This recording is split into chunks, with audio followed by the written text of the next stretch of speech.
Okay, imagine a place where your breath literally freezes solid the second it leaves your mouth, where the air itself feels sharp, almost like tiny needles on your skin.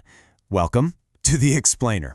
Today, we're going to that exact place, Oymyakon, the coldest permanently inhabited village on our planet, to figure out how people can possibly live at the absolute edge of survival. So let's just start with the number that defines everything here. Minus 71.2 degrees Celsius. That is minus 96 Fahrenheit. Yeah, you heard that right. It's the coldest temperature ever recorded in a place that people actually call home. This isn't just chilly, it's a physical force. The air is so unbelievably frigid, it stings any skin you leave exposed. And just a few minutes outside can be the difference between getting home safe and getting serious, life-altering frostbite. You'll hear this a lot here, and it's not just a catchy phrase. It is a fundamental law of survival.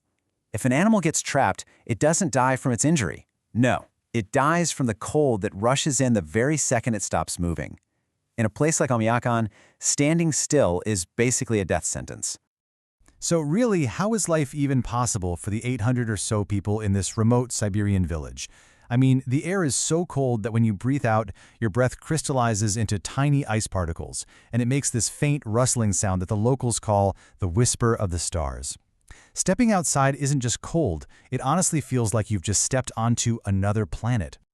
The ground itself, the very earth beneath your feet, is frozen completely solid all year round. This isn't just soil, it's called permafrost, and believe me, it changes everything. It means you can't grow crops, you can't lay down plumbing, and even something as basic as building a house means you're fighting a frozen earth that just will not give. Right, so in a world that feels like it's actively designed to freeze you solid, your very first battle is just for warmth. How do you build a fortress against a cold that is so absolute? Well, since you can't dig down into the permafrost, the only solution is to build up. Houses here actually stand on these thick wooden stilts, and this isn't just for stability. Get this, it creates this crucial air gap that prevents the heat from the home from melting the very permafrost it's standing on, which would cause the whole house to just sink into the mud. And the walls themselves, they're basically a multi-layered fortress. You've got exterior wood, basalt wool, plaster, foam, more plaster. Each layer works together. It's not just about blocking the cold, it's about trapping every last bit of precious warmth inside. It's a life-saving thermal shield. Every single detail, and I mean every detail, is engineered for warmth.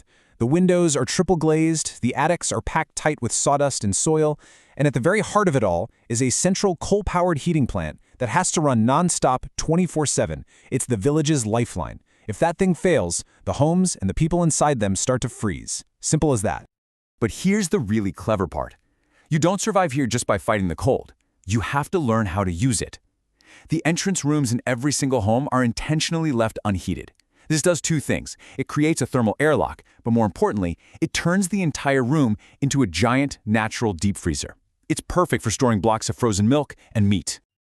Okay, so since the frozen ground makes farming totally impossible, survival has to depend on a completely different kind of harvest. So how do you fuel life? Where do you even find food and water in a world that's just made of ice? Life here is sustained almost entirely by animals that have somehow adapted to this brutal climate.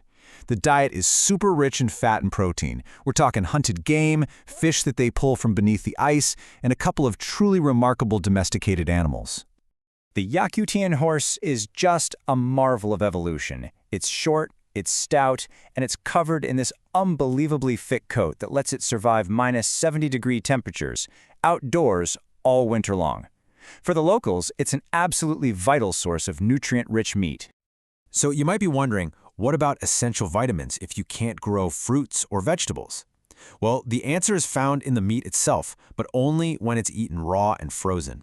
There's a local delicacy called stroganina. It's these thinly shaved pieces of frozen fish or horse liver, and it provides all the micronutrients that would otherwise be completely impossible to get. And getting water? Oh man, it's a monumental daily chore. All the plumbing is frozen, so the only source is the river. Residents have to travel to a part that doesn't freeze all the way through, hack out these massive blocks of what they call living ice with giant chisels, and then haul them home on sleds to be melted. It's hours of back-breaking labor for a supply that might last a family just a couple of weeks. Okay, so you've got shelter, you've got food, You've got water. But survival is more than just that, right? How do you maintain a community, a modern life, when just stepping out your front door is a battle? Get this, in Oymyakon, they do cancel school for the cold, but only if the temperature drops below -55°C. If it's anything warmer than that, kids are expected to just bundle up and walk to school like it's any other day. And cars, our symbol of modern convenience, they become an absolute nightmare here. If you leave one outside, everything freezes solid. The battery, the oil, the fuel, even the tires become as hard as rock. Just starting a car can be a 4-hour ordeal that involves thermal tents and powerful jet heaters aimed at the engine block. But all of these technical tricks and gadgets, they'll only get you so far.